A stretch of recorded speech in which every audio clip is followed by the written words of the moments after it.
방금 소개받은 김영주입니다. 지금 발표 드릴 수 있거든요. 제 회사 소개 잠깐 드리고 오늘 주제를 말씀드리겠습니다.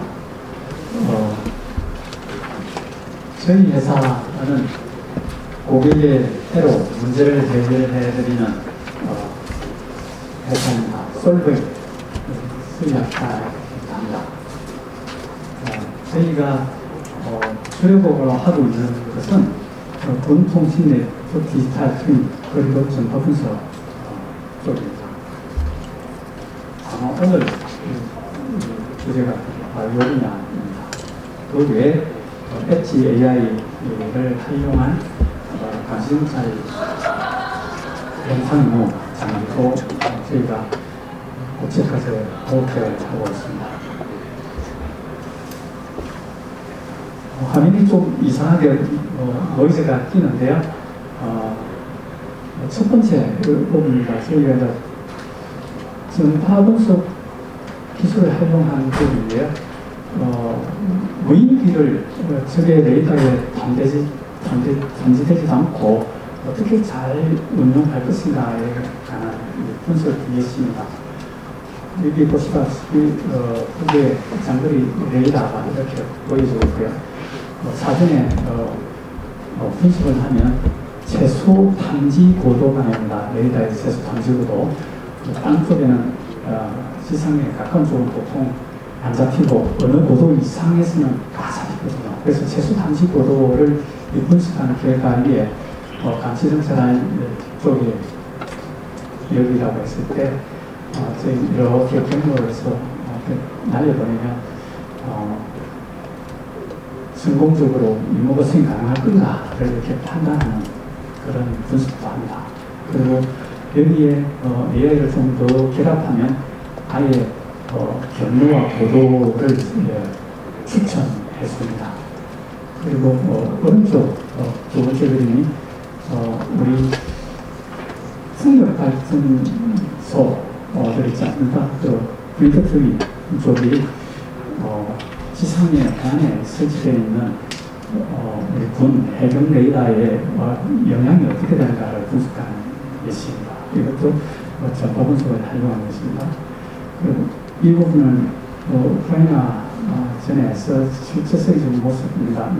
DF가 준비되어 있고 이제 여기에 소스들을 분석한 다음에 여기서 신호원의 방사 신호원의 주파수 또는 신호폼들 등을 결합해서 어떤 피아식들하고 또 드론인지 아니면 무전기인지 등등 이렇게 판단하는 그런 체계입니다. 이거는 프랑스 ATPI사의 흑초 엔진 위에 만들어진 SDR 컨트롤러가 이달리에 일렉트로 워페어 랩이라는 그런 솔루션을 기반하고 있습니다. 나머지 이제 이 부분 쪽은 유해인 전파 분석이 됐습니다. 그리고 저희 회사가 이런 전파 분석 기술을 조난자, 실종자를 수색하는 데 활용한 예시입니다. 이천산에 있는 전수기록 그리고 KC에다가 한국방송통신전파진흥원이 있습니다. 거기에 기지국하고 전파사원연구 TV가 있습니다. 거기 가지고 전파 분석하고 그 다음에 또 시별 추론을 해서 조난자가 전파 운영에 들어갔을 때 지금 대부분 119로 갖고 신고를 해도 그 위치를 찾을 수 없어서 생명을 잃는 경우가 많거든요. 그래서 그 운영증 내에 어디 있는가를 획수적으로 줄여주고 있습니다. 한 25분 정도로 이렇게 줄여주고 있습니다. 이 제품에 대해서 구체적으로 좀 알고 싶다면 또 QR에 있는 쪽으로 들어가시면 기술이 잘 소개되어 있습니다. 저희는 또 TRCM과 자기성에 공업운영을 하는 어떤 효과가 있는가 이런 분석도 하고요. 그 다음에 TRC 체계의 디지털 트윈, MS 기반 시험 시스템도 하고, 링커케이, 또 사이버적 효과 분석 등도 수행한 바 있습니다. 오늘 주제와도 상당히 관련되어 있습니다만, 이번 발표는 안 드립니다. 국방의 감시 정찰할 때 들어온 것이 AI를 활용하는, 온가스 AI를 활용하는 어떤 대표적인 모습입니다. 적의 표적을 드론이 이렇게 인식하고, 그 다음에 좌표 추출하고 추적을 하고, 그 다음에 GCS로 이렇게 넘겨서 지체계하고 운동하는 방법도 있고, 직접 개인 능력으로 지체계하고 운동하는 방법입니다. 저희가 만드는 이 단순살 운동장비, 여러 개 생겼습니다. 여기 안에는 전문을 자동을 생산하는 개인 전용을 지원하고 있습니다. 그래서 여기서 단지하면 집에서 체계가 바로 자동화돼서 무장을 1분 내에 할당할 수 있게끔 슈트가 1분 내에 제일 목표로 그렇게 이걸 개발하고 있습니다. 물론 집에서 체계는 우리 선생이 썼던 우크라이나의 GIS 아르타의 모습이 되어야 되나, 아쉽게도 우리나라는 현재 ATCS하고 계획급 전투식의 B2C에서는 그렇게 드론을 우리 체계에 지금 포함시켜서 이렇게 집에서 쓸 게 그렇게 있지 않아가지고 곧 한국형 GIS 아르타 같은 것들이 개발되어야 될 거로 보입니다.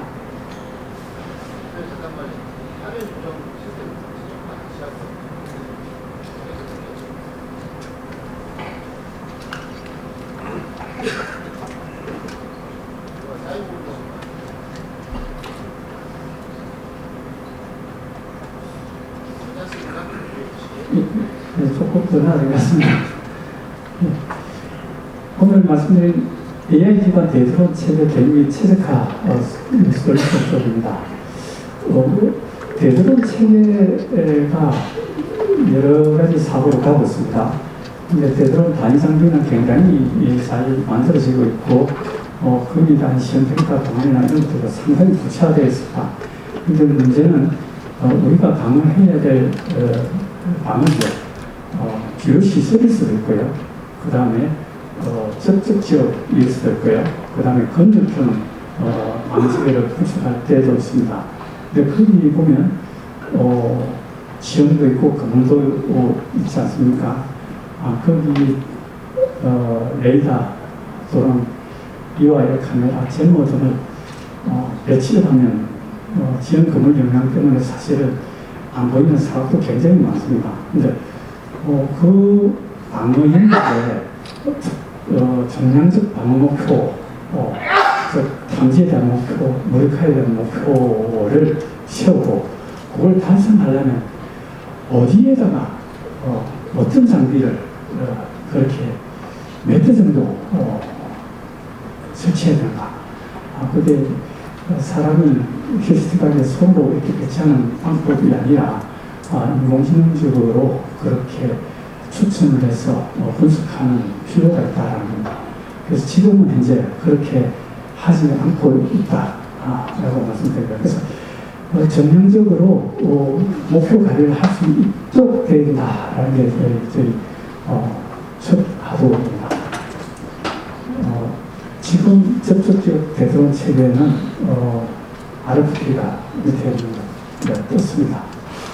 그러나 우리 모든 방어 책임자 보시면 우리 대드론 체계가 얼마나 효과적일까, 방어 안정성을 정형적으로 설계하고 다음에 관리해야 되는데 진짜 관리할 수 있을까에 대한 게 지금 현재 모르고 있다. 거기에 대한 고심일 겁니다. 그래서 방역력 설정부터 좀 말씀드리고자 합니다. 먼저 대하부처 지금 3으로 이런 국책 과제가 가고 있고요. 여기 같은 경우는 원자력 방어를 하기 위해서 원자력 시설 인근의 비행장 구역을 광경 18km 잡습니다. 그리고 가운데 쪽 3.6km를 위협으로 잡았습니다. 이렇게 가고 있습니다. 사실 또 다른 예시에 보면 이렇게 잡고 있는데, 이렇게 방어표 할 때 방어 영역을 잡을 때는 위협의 분석부터 있어야 되고요. 이 경우는 들어온 속도 한 이 정도로 보면 비행 시간이 5에서 10분이 되게끔 방어 영역을 잡았습니다. 이처럼 방어 영역 설정을 해야 되고요. 그 다음 어떤 성능 지표를 목표로 삼고 또 관리하고 개척해야 되는가에 대한 내용입니다. 탐지 성능, 식별이나 추적 성능이 있을 거고요. 무력화 성능이 있을 겁니다. 탐지 거리, 또 면적 수준이 아니라 대체로는 그 3차원 공간 전체에 대한 볼륨에 대한 전향적 목표를 설정해야 된다는 게 큰 겁니다. 예를 들면 이런 디텍션 볼륨, 각 방위각별로, 또 고도별로, 거리별로 그 볼륨 안에 우리가 탐지할 수 있는 그 공간을 얼마나 되느냐, 그 공간이 전체에 예를 들면 80%를 대상한다, 90% 대상한다, 이렇게 설계하고 관리해야 된다라는 겁니다. 2D에서 봐가지고 이렇게 컴파스 그리듯이 해서 그 자리 커브 영역을 가지고 됐습니다 라는 것은 방안이 아니다 라고 말씀을 드리는 겁니다. 그래서 그 예시입니다. 비행시험 구역, 아까지 원자력 같은 경우 18km라고 말씀드렸죠. 그때 정도에서는 얼마 정도 하겠다. 그 다음 안에 위협 구역으로 들어오면 아마 더 타이트하게 될 겁니다.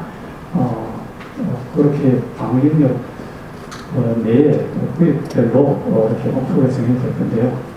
이렇게 정해놓고 그렇게 그 목표를 달성하기 위한 설계를 하려고 하다 보면 지형하고 건물, 등의 정보, 이런 디지털 지형 정보죠.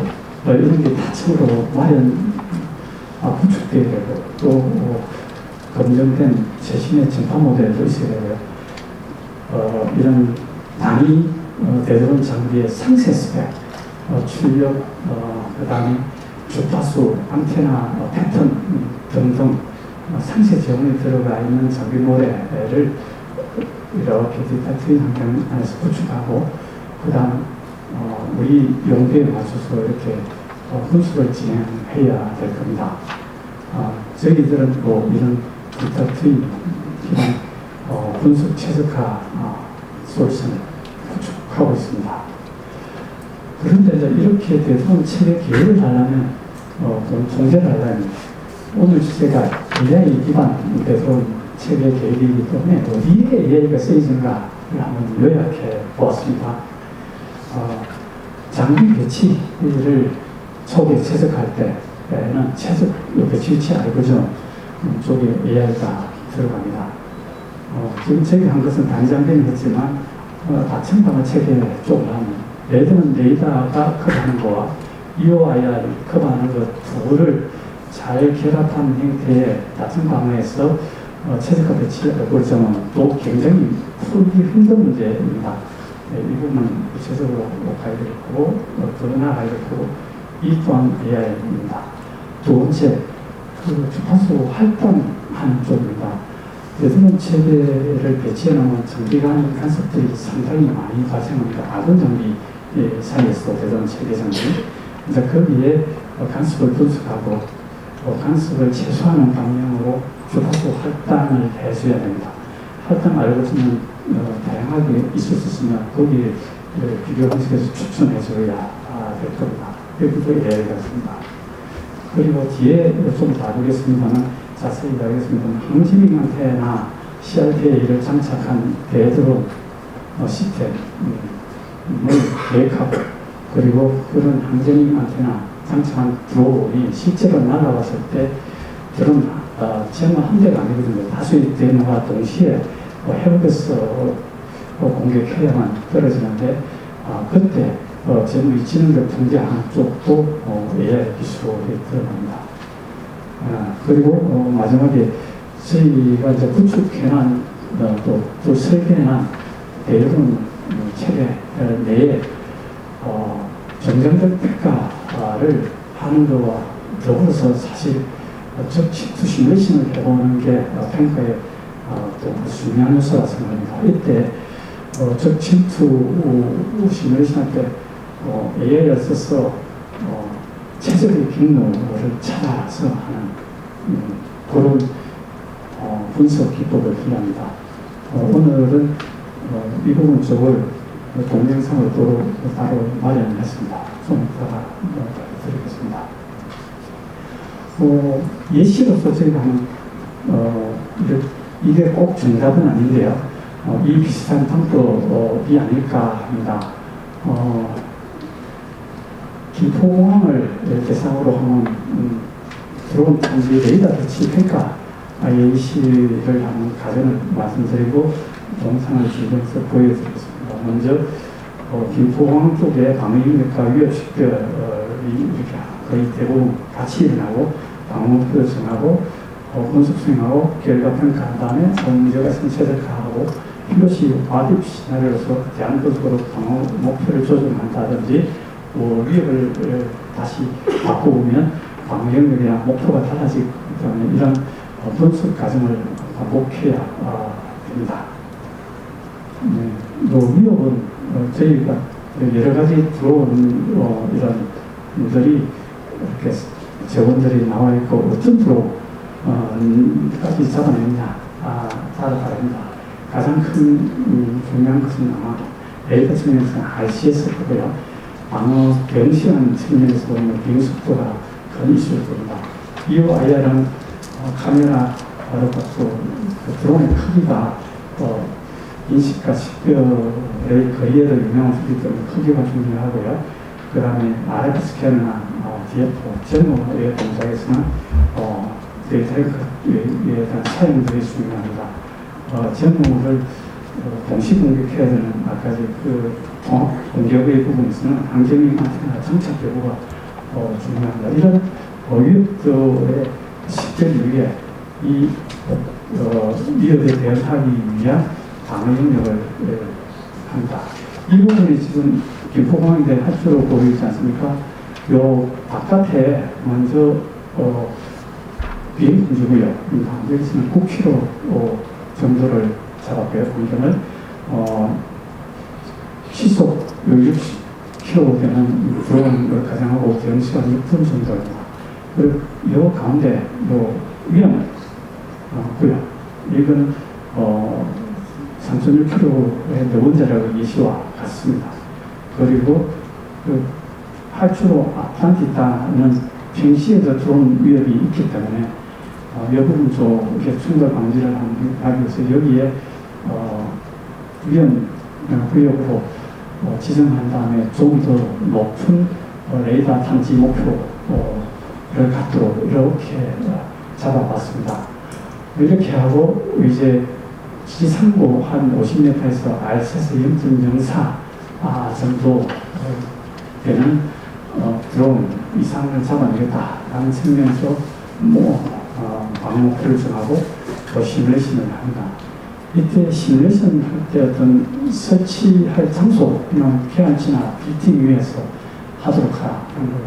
디지털 지형 정보 중에서 클러터라는 정보를 같이 활용하는 저 부분도 선택해서 위치를 살아낼 수가 있거든요.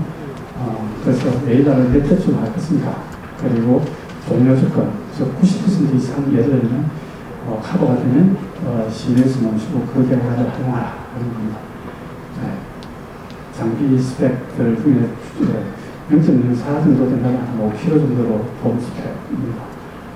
이렇게 시뮬레이션을 진행하신 예로 동상 한번 1번 동상 보겠습니까? 여기 있는 밑에 있는 QR코드를 보시면 직접 나중에 나도 보시면 이 동영상을 보실 수 있습니다. 그 앞에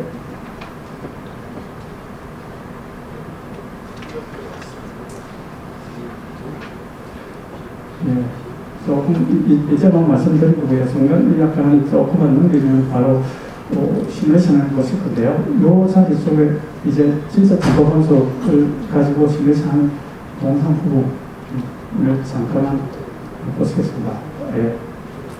네, 저 자리입니다. 저렇게 지금 요 가운데 있는 자리가 3.6km 반경의 위협구역하고 요 8km 앞뒤의 자리에 레이더 위치를 잡아가는 시뮬레이션을 하면서 최고 위치를 지금 뽑아내는 과정입니다. 그래서 잡아낸 자리가 이 두 개입니다. 이 두 개가 이 두 개만 하면 진짜 90% 되는가 이상 되는가 보는 자리거든요. 뒤에 조금 빼놨고 다르기 때문에 이 경우 93%가 나왔거든요. 이 자리가 좀 빼졌죠. 그리고 바깥은 80%를 하지 않았습니다.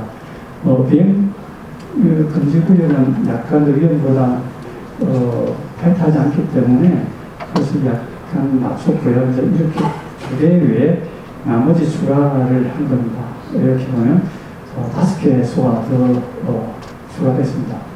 보시다시피 이제 막 가운데 있는 이 영역은 거의 100% 가깝게 이렇게 파도가 됐고요. 전체로 보는 것 같으면 두 개 합쳤을 때 80% 이상의 80.4에서 이렇게 멈춰서 잡혀있습니다. 여기서 잠깐 쉬어도 되겠습니다. 네, 이건 다시 추가 분석, 2차 분석을 해서 쉬고 다시 PDF 들어가겠습니다.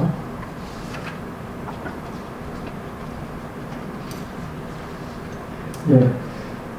이렇게 방금 말씀드린 거고요. 그 다음에 2차 분석을 좀 추가로 더 해서 90%까지 올리고자 할 때도 이렇게 할 수도 있습니다. 그리고 이렇게 레이더가 배치된 상태에서 침투 시뮬레이션 하는 예습입니다. 이 경우 레이더 최소 탐지 고도보다 아래쪽으로 드론이 날아도 사실 못 잡게 되거든요. 그래서 한 50m 정도로 이 경로를 타고 들어오는 거와 진짜 낮게 10m 정도로 들어오는 경우는 있습니다. 이렇게 50m쯤 하면 곳곳에 잡혀들거든요. 이런 자리에서.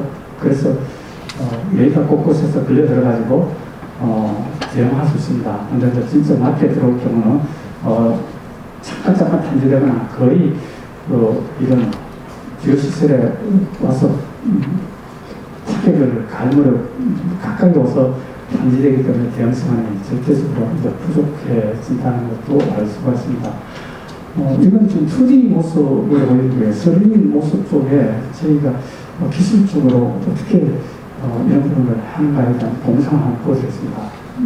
이분하고 이제 계속했었죠. 먼저 메뉴를 한번 저희들이 이 환경을 갖고요. 전파 환경은 이와는 약간 다르게 구성을 해서 한번 보여드립니다. 이 자리입니다. 여기서 출발해서요. 요 공항을 발견하는데 한강들을 쫓아가서 이렇게 들어온 여기는 탑뷰에서 본 대전 체계의 레이더 자리입니다. 앞에 보시면 요 그림은 거의 이 시선 드론 쪽에서 바라본 자리의 모습입니다. 지금 아래쪽으로 계속 내려가고 있거든요. 높게 날아가다가 요 표적에 근접하면서 떨어지고 있는데요. 이 근처에 가면 레이더의 탐지가 된다는 걸 아십니까? 이걸 매뉴얼로 일단 이렇게 되면 충분히 지금 전 보시죠. 이 레이더가 좀 잡아내는 과정을 보여주고 있거든요. 이렇게 이 자리 쪽에 잡혀서 여태우면서 무력화 될 수 있는 충분한 대응 시간을 가지고 알고 있습니다. 다음 정리하면요. 그런데 이제 같은 출발점입니다만 이렇게 사람이 그리는 거 말고 진짜 인공지능적으로 찾아서 추천하는 모습입니다. 인공지능 알고리즘을 하다 보니까 약간 상세 분석하면서 궤도가 꼬불꼬불하고 것도 있으나 이건 한번 보이겠습니다. 이 드론이 지금 가고 있거든요. 지금 위에 쪽에 고도가 1km에서 올라가다가 밑에 떨어질 건데 앞쪽에 보시면 저 상공에는 지금 레이더가 잡히는 자리가 표시되어 있거든요. 이 자리를 아래쪽으로 뚫고 들어가야 되거든요. 이제 그래서 고도를 내릴 겁니다. 요 분석 결과를 가지고 이제 스스로 찾아서 내리는 자리입니다. 이렇게 내려가고 있거든요. 여기 보시면 궤도가 바뀌죠. 궤도가 아니라 그 그래도 바뀌죠. 내려오면서 가버지가 낮아지면서 이런 자기가 하는 쪽 앞자리는 계속 키워지는 걸 볼 수 있습니다. 즉, 각 구도별 요 레이더 커버지를 탑에서 보여주는 거기 때문에 이제 저 아래쪽을 정도 내려왔을 때는 이 정도 내렸을 때는 그 레이더 커버지가 거의 없고요. 그래서 이렇게 찾아가는 모습입니다. 네, 저 앞쪽은 이 드롭 위에서 본 앞쪽에 레이더인데 이걸 피해가는 모습입니다. 네. 이 부분은 제가 뒤에 말씀드릴 때는 그 MTCS입니다. 그 몬테카를로 트리스치 방법의 기술에다가 그다가 약간 커스터마이징한 그런 기술입니다. 다음에 제가 하겠습니다. 그리고 그 한전이한테나 장속한 사회적 상륙 드로우이 이슈입니다. 이 기사에 나왔다시피 저기가 우리의 공중방어를 모르게 할 거다라는 기사가 나왔고요.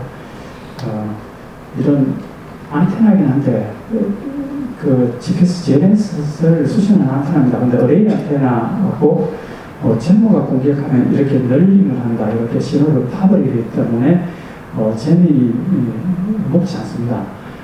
그런데 그냥 하는 게 아니고 그 어디까지 하면 4개 엘리멘트 CRP라면 제목을 하나, 둘, 세 개까지 공격하도 무력화되지 않고 그 개수, 즉 4개 엘리멘트 이상 의 제목가 공격하는 겁니다. 그리고 이렇게 제목가 공격하는데 같은 방향으로 이렇게 하면 15에서 30도까지는 같은 신호를 파버리기 때문에 제목 여러 개 동원한다 해도 각을 이렇게 이격시키지 않으면 그 제목 동시 공격 효과가 없어집니다. 보시다시피 4136은 4개 엘리멘트 CRP 안테나를 가졌기 때문에 이렇게 공격 능력이 있어서 잡기 쉽지 않다라고 말씀드립니다.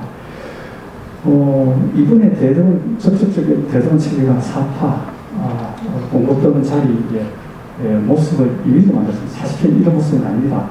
길게 된 건 아니고 약간 이렇게 떨어지고 한 모습을 알고 있습니다. 근데 어쨌든 임진강하고 요쪽 기획사 하부에 이 영역 자리에서 레이더를 잡아서 이 정도 자리에서 제모를 갖고 무력화시키겠다. 그래서 저쪽 지역에서 다음 이것에서 노랗게 보이는 이 자리가 제모입니다. 이 제모를 설치하는데 여기는 4엘리멘트 항저민 안테나 해상차가 드론이라고 가정한 거예요. 이렇게 분석을 해보면 붉은색과 진한 나무색 자리를 제가 이런 자리는 드론이라도 못 잡습니다. 뚫리는 거예요. 밀집도가 좀 높은 이런 자리에 있으면 잡힌다. 이런 걸 수 있습니다. 예시 배치입니다만 여기서 시사하는 점은 지금보다 동시 제모의 종합이 필요하고 지금보다 훨씬 많이 배치되어야 된다. 우크라이나는 4개를 넘어서서 8개 엘리먼트 CRP 장착 드론, 러시아가 계란2를 대응하기 위해서 OS 시바트급 약 제모 400개를 가지고 배치하고 있습니다. 우리나라는 이 항저민 안테나를 생산한 드론을 현재 위협으로 식별하지 않아가지고 체계사 강거, 그리고 앞으로 갈 거도 오히려 빠져 있는 걸로 알고 있습니다. 자, 그러면 이런 항저민 안테나를 장착하는 대드론 체계 계획하는 데만 이 시뮬레이션 저공수 기술이 쓰는 게 아니고 실제 제어를 할 때 체계 내에서 통합 콘솔이 그런 역할을 하고 있었으니까 다중 제어를 제어할 때 그때도 이런 말씀드리는 기술이 쓰여집니다. 즉 앞에 말씀드린 건물과 지형을 고려해서 거리를 고려해서 출력을 고려해서 유효 출력으로 가시전에 확보된 상태에서 그 점을 공격할 수 있는가. 그리고 또 각도가 15에서 30도 정도로 이렇게 나누수가 격리되어 있는가 등을 알아서 보고 그런 정확한 소리도 알려줘서 어떤 전문가 동시에 분석해야 된다라고 통제를 지금라도 해야 된다. 여기서 예외가 된다고 말씀드립니다. 그리고 우리는 이제 그럼 이 기술은 어디에 쓰여지느냐? 소유재기 앞에 씁니다. 명확한 소유재기 알아주면서 앞에 쓰여지고요. 오늘 주로 말씀드린 정형적 방어목표 기반으로 배치 운용을 효율화합니다. 그리고 우리 최적 운용 기술, 이런 교육의 측면에서 또 이 기술을 좀 계략하는 쓸 수 있다. 지금 교육의 체계가 단위 장비, 예를 들면 재물을 운용하는 교육 동영상에 이렇게 재물을 손을 넣고 운용하는 모습, 이런 교육의 체계가 있는데요. 우리 군에 있어서 그것은 사실은 사람 하나하나 운영하는 게 아니라 시설이라서 체계가 거의 자동화될 거라서요. 거기에 어떻게 잘 배치 운영하도록 합니다. 채색 위치와 채색 파라미터를 특출하는 게 사실 교육훈련 체계의 핵심이라 생각합니다. 네, 그렇게 바뀐다 봅니다. 그리고 잠깐 부수적으로 말씀드리는 디지털 지능정보, 이런 위치로 고도부터 클러스터고 빌딩 등이 이렇게 같이 있는 다 정책이고요. 저희 말씀드린 시뮬레이션 분석을 할 때 최적 위치를 잡아나가는 과정이고요. 레이더 모델 같은 레이더 모델에 대한 상세히 이렇게 제원을 넣습니다. 패턴까지요. RCS도 계산도 하고요. 그 다음에 제스턴식으로 분석하는 걸 말씀드렸고요. 레이더도 중첩 카드도 분석하고 DF, RF 스캔에 대한 상세 스펙과 안테나 모델 등을 넣어서 이렇게 분석을 하고요. 중첩 능력도 중요합니다. DF 같은 경우는 중첩 능력에서 위치 탐지의 정밀도가 같이 올라가기 때문입니다. 그 다음 카메라도 가시성 분석과 함께 카메라가 가지고 있는 모델을 넣어서 탐지 수준, 그리고 인식 수준, 식별 수준, DRI를 이렇게 분석해 볼 수 있습니다. 본 ESS는 50%입니다만 90% 수준으로 설정하는 더 타이트한 규정으로 커버지의 분석이 가능합니다.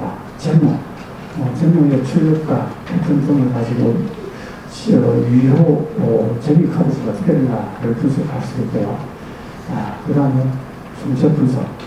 그리고 이제 또 중요한 부분이 우리가 설치해놓은 우리 방어 영역 내에 레이더, 방탄장비, 제모, 이런 것들은 레이더 투 제모, DF 투 제모, DF 레이더랑 이렇게 간섭들이 상호 발생합니다. 이 간섭을 분석해서 이 간섭을 최소화하도록 재배치를 해줘야 됩니다.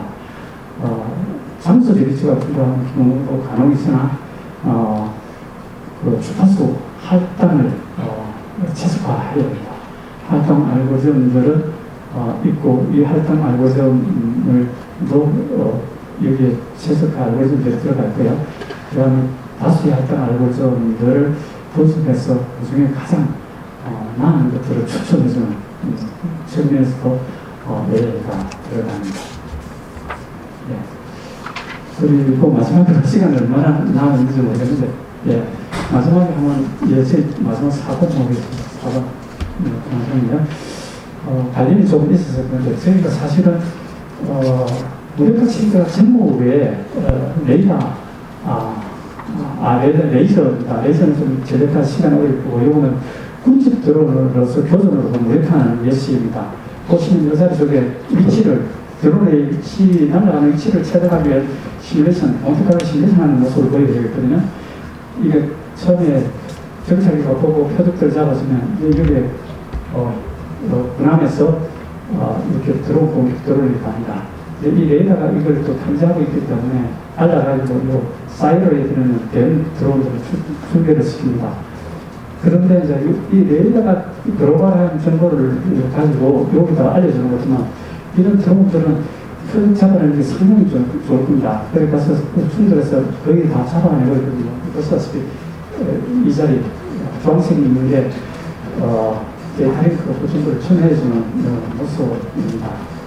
그런데 이렇게 하는 게 1번 시나리오는, 2번 시나리오는 저 레이더를 깨버리면 이제 어떤 모습으로 교전이 일어날까 이것이 다음 시나리오입니다. 보시다시피 이제 여기 똑같이 여기서 가다가 이 표적들을 요 탐지해서 알려주면 가는데요.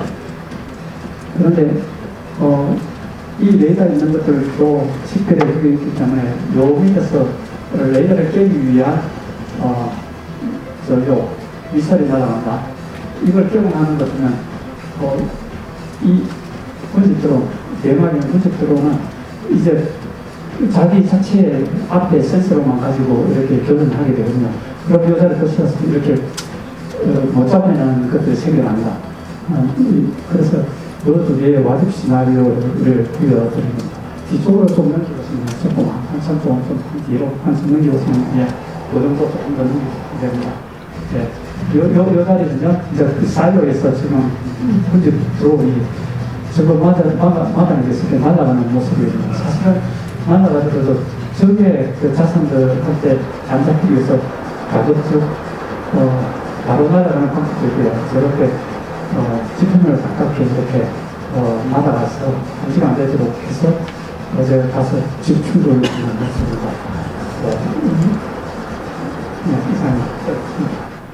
네, 이처럼 저희가 어떤 분석 현안 이런 체계 안에서 나중에 교육의 체계를 간다면 이런 거 위에 저 침투 시뮬레이션도 침투 시뮬레이션 한 인공지능이 추천한 방법적으로 이렇게 들어온 침투 경로를 보내고 우리 레이더를 탐지하는 거 아닌가, 또 우리가 또 대응하기 위한 수단으로서 제대로 수단으로서 군집드론을 쓴다면 교전 효과는 어떻게 되는가 등도 같이 이렇게 통합하면 더 효과적인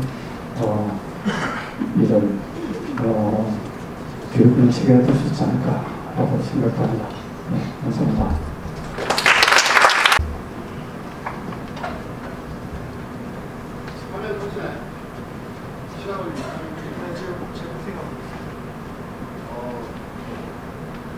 네, 30페이지 보시면, 여러분들 30페이지 보시면,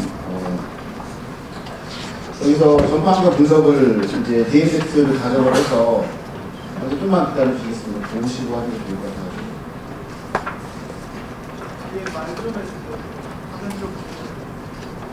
아침에 국지 재미 만나는 거지.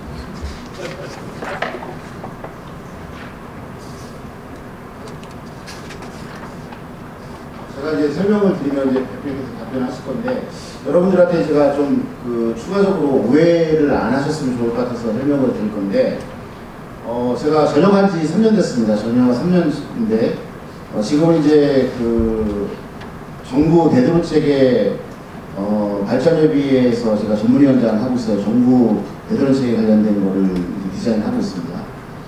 우선 이제 민간 분야에서는 제가 확실하게 말씀드릴 수 있고요. 군 분야에서는 제가 3년 전에까지 기억으로 말씀드릴게요.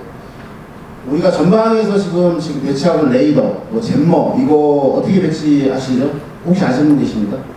뒤에까지 찍어놓고 다 배치하면 됩니다. 그게 무슨 말이냐면, 저도 그 업무를 했기 때문에 연합사랑 다이엑스에서 내피셜로 하고 있다는 내피셜로. 이해되시죠? 그러니까 저게 IPV 분석을 해가지고 여기가 좋을 것 같다면 거기다 찍어서 하는 그런 거죠.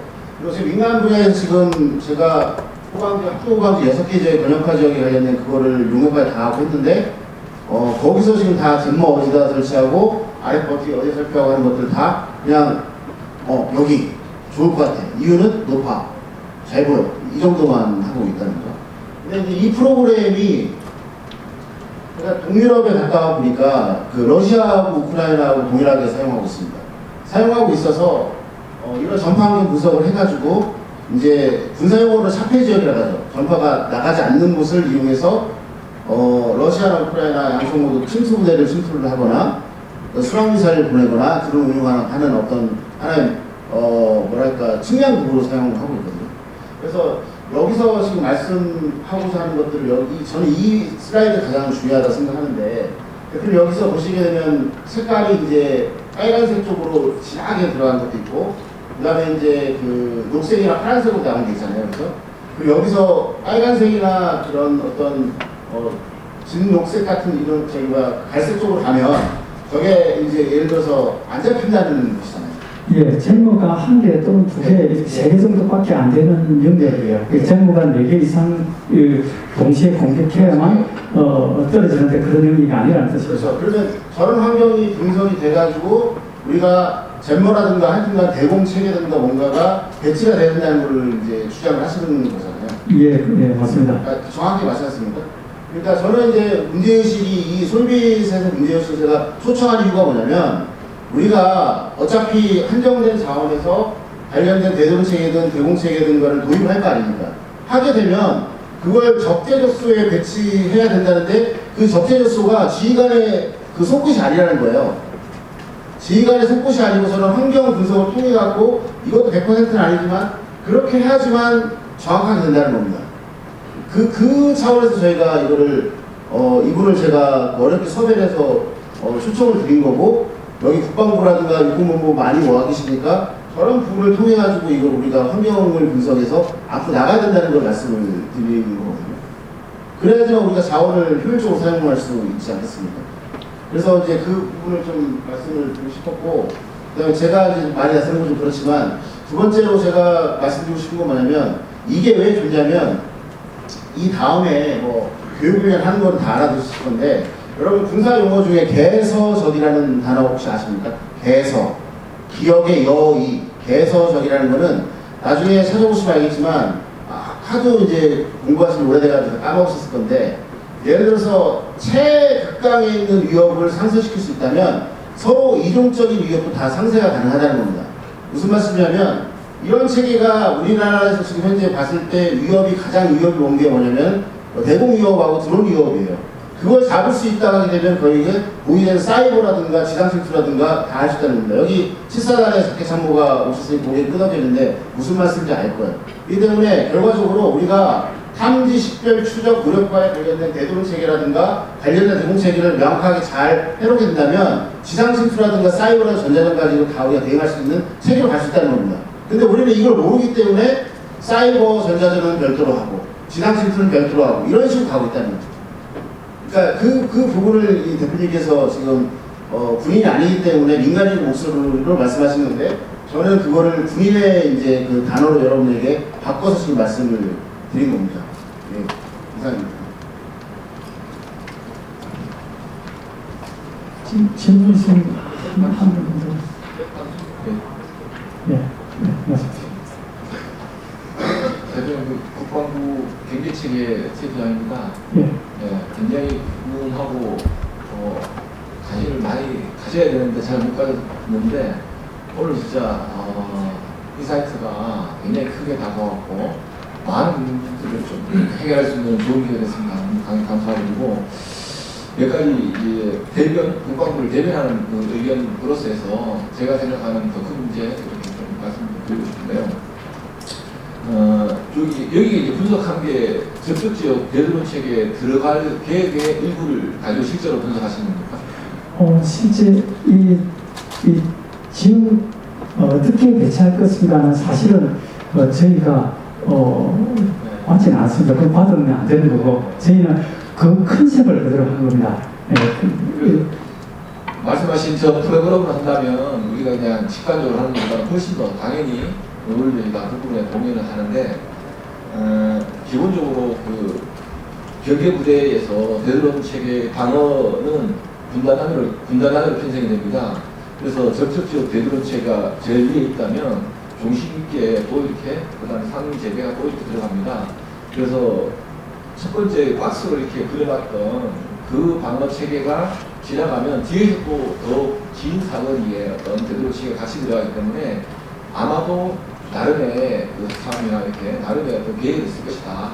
그래서 만약에 요거를 조금 더 분석을 한다면 뒤에 있는 내용까지도 해서 분석하면 더 좋겠다. 이 의견을 드리고요. 저는 이제 그거보다 더 큰 문제는 저기 있다고 보는데요. 저기를 통과하는 것도 문제지만 만약에 전시로 넘어가는 단계다. 또는 평상시에 한 부대가 목표가 중심에 있는 것이 아니라 저 라인이 결국 이제 GOP 라인하고 뭐 거의 대동소이할 거로 보여지는데 저기가 만약에 타겟이면 그 앞에서의 어떤 방어 대치가 없어져 버리는 거지 않습니까? 어쨌든 타겟이 아니라 저기서 무대에서 밑쪽으로 내려오는 것을 1차 저지하겠다는 뜻으로 저는 알고 있습니다. 네네. 그러니까 만약에 저희가 만약에 목표라면 더 큰 문제라는 게 제 생각이고요. 그래서 되도록 방어 체계의 어떤 탄지 거리나 또는 그 탄지가 된다 나중에 제밍을 할 수 있는 그 거리 자체가 저 박스가 아니라 훨씬 더 앞쪽으로 나가야 된다. 대응 시간 있는 거 보여줄 때는 그런 관점에서 이제 일부 사람들이 인식을 같이 했으면 좋겠다는 생각이 들고요. 예, 맞습니다. 네, 추가적으로 아까 그 간섭 이렇게 하는 거를 제가 저 부분도 좀 많이 고민해야 되겠다는 생각이 드는데 사실은 저 이제 뭐 우리들이니까 저 4km 안에는 저희가 방해 전파가 다 들어가지 않습니까? 그런 부분들이 이 체계의 작전하는 부분하고 어떻게 또 상호 관계가 있을지 이런 부분들도 좀 따져봐야 되겠다는 생각이 들고 합니다. 오늘 강의 너무 감사드립니다. 네, 감사합니다.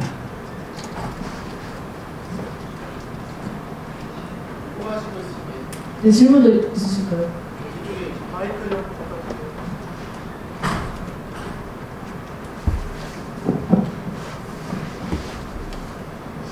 네, 오늘 강의 정말 잘 들었습니다.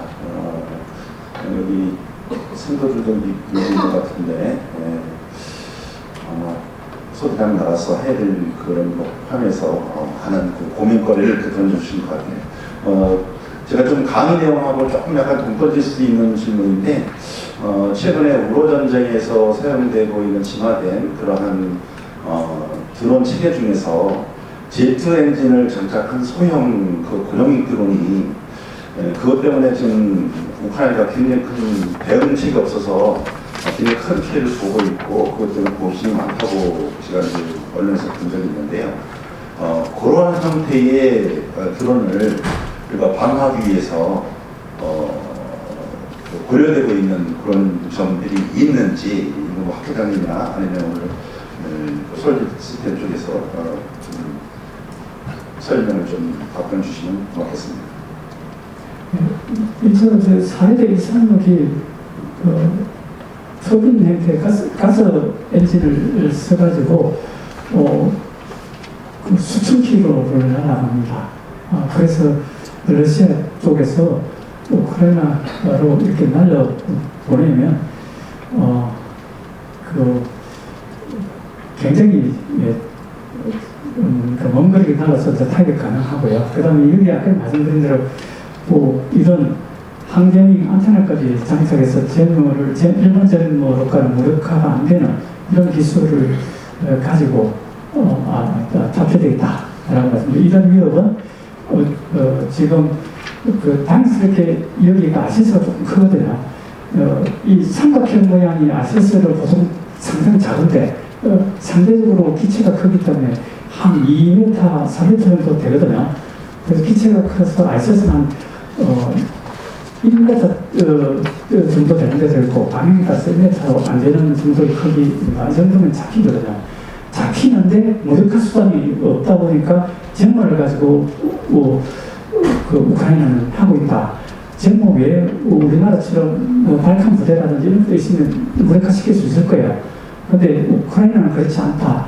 우크라이나는 제모를 그렇게 잘 쓰고 있고 이 제모 채석할 때 아까 저희 말씀드리는 이 엔진, 프랑스 엔진이거든요. 엔진을 가지고 하고 있고 저희는 프랑스 엔진 위에 저희가 진영화 자동화하는 것들을 훨씬 발전시켜서 이렇게 솔루션을 내놓은 겁니다. 저희는 이 관점에서 제가 말씀하신 위협은 그렇다라고 말씀드립니다. 다음 발표가 네, 저희가 지금 첫 발표에 굉장히 많은 관심을 보여주셔가지고 한 번만 더 질문드리겠습니다. 네, 대표님 감사합니다. 질문 하나 있었는데 30페이지 다시 한번 드려보겠어요? 네, 훨씬 안 남았습니다. 아까 설명하신 거랑 그 내용이랑 조금 대시가 돼서 한번 명확하게 짚고 넘어가겠습니다. 빨간색이 지금 4개의 지금 제머가 지금 작동이 가능해서 그 부분이 지금 저 4개의 셀파 안테나가 있어도 무릎할 수 있는 그 부분이라 말씀이시죠? 예, 그러니까 네 개가 나와야 되고 네 개가 다 위로 출력. 이렇게 그다음 지형거에 가리지 않고 해서 위로 출력으로 놓는 자리가 붉은색으로 저쪽에 그 나머지게 난 자리 이쪽이고요. 그다음 저 아래쪽은 3개밖에 안 되든지 2개밖에 되든지 아예 1개밖에 안 되든지 그런 자리입니다. 그렇죠. 저 넓은 범위에서 붉은색 쪽으로만 된 부분만 예. 4개 셀파 모드를 무력화시킬 수 있는 거고 그렇죠. 예. 제목이기 때문에 어쨌든 셀파 안테나를 무력화시킨다는 건 정확한 한법을 방해하는 것이 그 자체로 추락을 시키거나 뭐 기능적인 고장이 있는 건 아니지 않습니까? 예, 맞습니다. 저것 때문에 반드시 떨어질 것인가? 그건 아닐 수 있습니다. 그거는 드론에 따라서 집에서 정보를 못 받으면 자기가 스스로 바닥에 앉는 것도 있고 나머지 IMU나 다른 걸 가지고 그래도 날아가서 표적을 때리러 가는 것도 있고 어쨌든 전략적으로 정확하게 때리는 걸 할 때 못 때릴 수도 있다라는 겁니다. 특히 주요 지역 쪽에 가는 것 같으면 정면하게 타격하는 게 핵심인데 비껴 맞을 수 있죠. 그렇죠. 그걸 확인드리고 싶어서 혹시 저걸로 모니터 무력화가 시킨다는 것 자체를 네. 파괴하는 걸로 잘못 생각하시는 그건 아닌 것 같아서 같아요. 정확한 항법을 방해하는 것이고 요새는 이제 무인체계 특히 장거리를 나가는 것들은 이런 페일드, 내비게이션 페일드 됐을 때 말씀하신 대로 IMU 뭐 관상 항법들을 써가지고 예비 타겟에 갈 수도 있고 네. 어제 말씀드렸던 이미지 매칭 기술을 통해 가지고 쓰여지고 어렵고요. 갈 수도 있고 그렇기 때문에 100% 완벽하진 않지만 그래도 원래 계획했던 것들에 지장을 초래할 수 있다. 결국 무력화시키기 위해서는 물리적인 수단도 필요하고 또 RCS 자극을 잡기 위해서는 레이더뿐만 아니라 라이더나 양자, 어포스틱 이런 센서들이 추가적으로 필요해서 이것과 같이 가야 되는 것이다. 예. 이게 기본에서 가장 중요하다고 생각을 하고 나머지 실제적인 물리적인 무력화를 위해서는 추가적인 것들과 연동이 돼야 된다. 그 부분을 다시 한번 확인드리고 싶습니다. 예, 맞습니다. 제가 이 관점에서만 설명이 오해를 하기 쉬웠는데 좋은 감사드립니다.